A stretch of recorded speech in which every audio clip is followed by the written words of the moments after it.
तर परभणीतले अपडेट आपण घेत राहूच तर महापौरपदी ठाकरेंच्या सेनेचे सय्यद इक्बाल हे विजयी झालेले आहेत आणि त्याचेच अपडेट आपण घेत होतो। आता चंद्रपुरात भाजपशी युती केल्यामुळे मनसेनं ठाकरेंच्या शिवसेनेवरती टीका केली आहे। चंद्रपुरात ठाकरेंच्या नगरसेवकाला प्रत्येकी 1 कोटी रुपये दिले असा दावा संदीप देशपांडेंनी केलाय।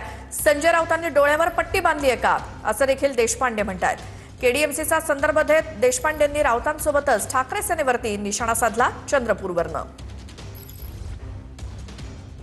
पक्षानं अधिक गंभीरतेने चर्चा करणं गरजेचं होतं शिवसेनेच्या आमच्या नगरसेवकांशी। काँग्रेस पक्षाच्या 2 गटामध्ये एकवाक्यता शेवटपर्यंत होत नव्हती, झाली नाही। मी तुम्हाला माननीय उद्धवजींचं परत एकदा सांगतो की कोणत्याही परिस्थितीमध्ये भारतीय जनता पक्षाला मदत करण्याची भूमिका त्यांची नव्हती आणि आजही नाही। ज्या भारतीय जनता पक्षानं बाळासाहेब ठाकरेंचा पक्ष फोडला, चिन्ह चोरायला मदत केली, अशा चोरांना पाठिंबा देऊन कुठेही सत्तेवर आणू नका, हे त्यांचे स्पष्ट आदेश चंद्रपूरसाठी होती।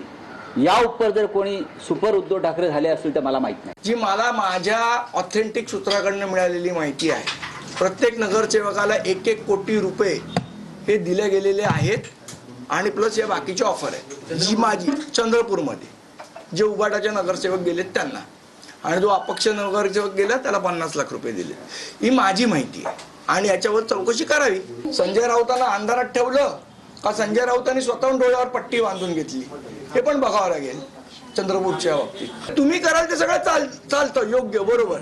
दुसऱ्यांनी केलं की मग इथे येऊन राजू पाटील भाजपला विकले गेले आहेत, हे असं झालंय तसं झालंय, अशा प्रकारे योग्य नाही ना बोलणं। तुम करे तो रास लीला, हम करे तो कॅरेक्टर ढीला।